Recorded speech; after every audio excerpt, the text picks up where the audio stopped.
All right, I did write some notes, so I better grab those out. My name's Mark Aldridge, ex-political activist, community activist I call myself these days. Bit of background before I start speaking. I started smoking marijuana as a social thing when I was probably about 14 or 15. In my mid-20s I stopped, and then in my 30s I had a few medical issues, and I found hemp, fixed it straight away. So I've been using hemp for medical purposes for about 20 years. So it's interesting that we have a situation here where we have to gather like this when we have a government that's meant to have a mandate to do the will of the people. There's been recent studies and recent programs where over 70% of the Australian people have demanded access to medical help, medical hemp. And the government aren't doing anything for us, so they're actually not fulfilling the mandate they were told.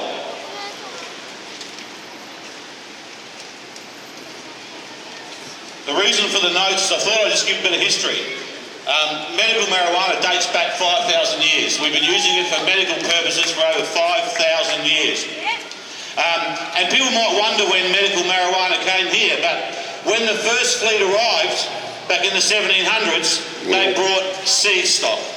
So marijuana was brought here by the first fleet. And up until probably the 1950s, if you went to the chemist and you had a problem, whether it be a health concern of asthma, if you had a problem with pain relief, if you had any problem at all, one of the main drugs they'd give you was hemp. If it wasn't hemp, it would be opium. So hemp's been around for a long, long time, but in Australia up until 1950s. Interestingly enough, also back in the 1800s, something people might not know is that hemp was considered a superfood. And we had 2 times in Australia where we were suffering, we had no food, and there were droughts. And the one thing that got us through was hemp seed. Hemp seed got us through, and also the roughage from the leaves. So Australia survived with the help of hemp and always has.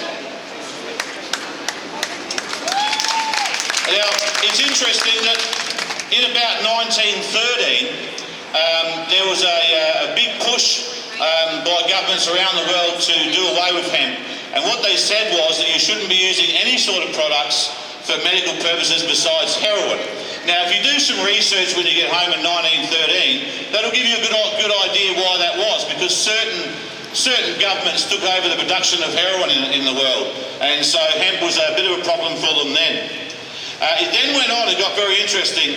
In 1928, they then said that if you're going to use any drugs at all, it should be heroin, but if it was anything else, they could still promote marijuana as a use. But where it got really interesting was in 1961. In 1961, the federal government of Australia signed a mandate to an international mandate to ensure that Australia allowed medical use of marijuana. I'm not sure if you're aware of that. So every single government at state and federal level in Australia is now breaching international law by not allowing us to use marijuana for our medical purposes. And as I said before, over 70% of Australian people, when surveyed, want the use of medical hemp. So the government and the government behind us here are doing the wrong thing by the people. They're not fulfilling their mandate. And up until just recently, over 5.8 million Australian people have tried marijuana. And on that note, over 4 million people in Australia still use marijuana or have admitted to using marijuana. And we all know that of those 4 million people, the people surveyed, not everybody would admit it. So we're talking a very large percentage of people every day use marijuana for a purpose. The fact that they use marijuana for a medical condition, being a crime, is a load of bullshit. Now, I just want to show you a few things. I thought I'd talk about the dangers of hemp, because you're going to get told about the dangers of hemp, right? Now, in modern history and written history, no one has ever died from the consumption of hemp. Ever. All right? But we're still allowed to have pen lids. Pen lids kill 100 people a year. Are we banning pen lids? No. I can go to the chemist or walk across to On the Run and buy Panadol. If I take 2 packets of Panadol, I will die. I can go booze I like, not a problem. I can smoke cigarettes. On the packet of cigarettes it says this will cause this will damage your children, this will damage your gums, this will damage your heart, but I'm allowed to do that. All right? But no one has ever died from hemp. So the only crime, the only victim of hemp is the pizza that's in the fridge and a bag of chicken chips that might get destroyed after you've had a cone.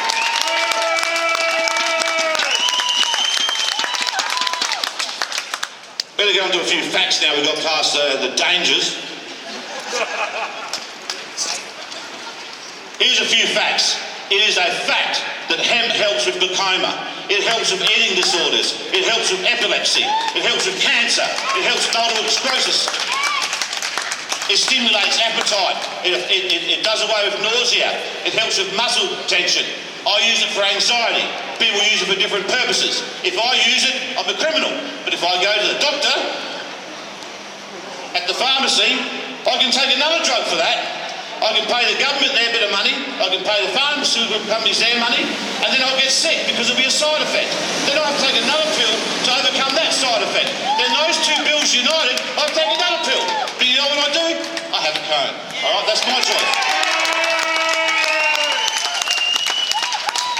Today, as I was coming here and I thought we might have lots of our friendly police around the place, I woke up with a headache. So I had a couple of Panadol. Now my guts is hurting and I feel really nauseous.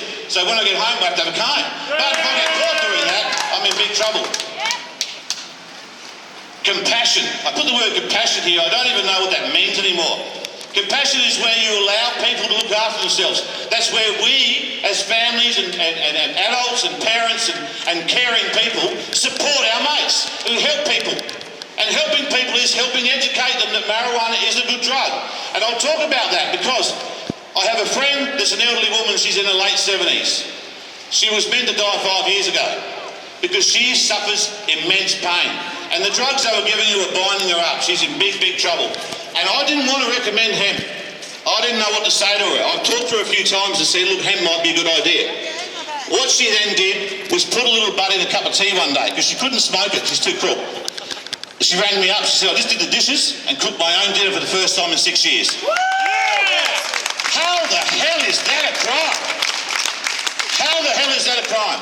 If a pizza bar owner was up here, right, he'd be the one complaining for not smoking. Yes. Now, here we are in Australia where we would have thought that Australian government would like to lead the way. But no, we're lagging behind everybody. Austria, Canada, Czechoslovakia, Finland, Germany, Israel, Italy, the Netherlands, Portugal, Spain, and the US all have legalised medical marijuana. Yeah.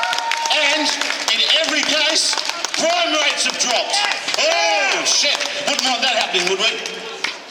Police need something to do.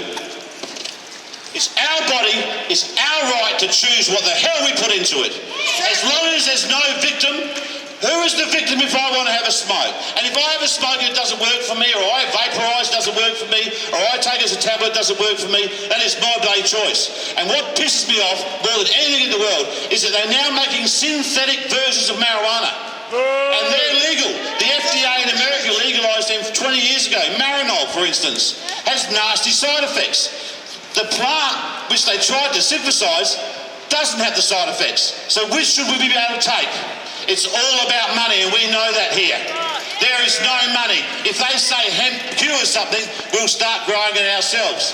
Our farmers, I'm involved in community markets to help our farmers, want to grow it for other purposes, besides medical as well. There are many other purposes, and we're not here today to speak about that.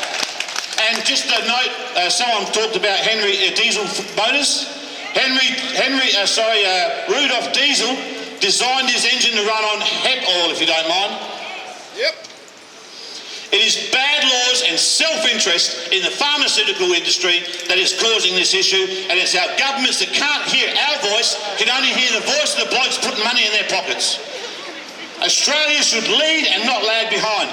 I will smoke, I will recommend people smoking, I will recommend them to find a way to use it, and I will battle the government to bring our interest back in and take over self-interest. Thank you.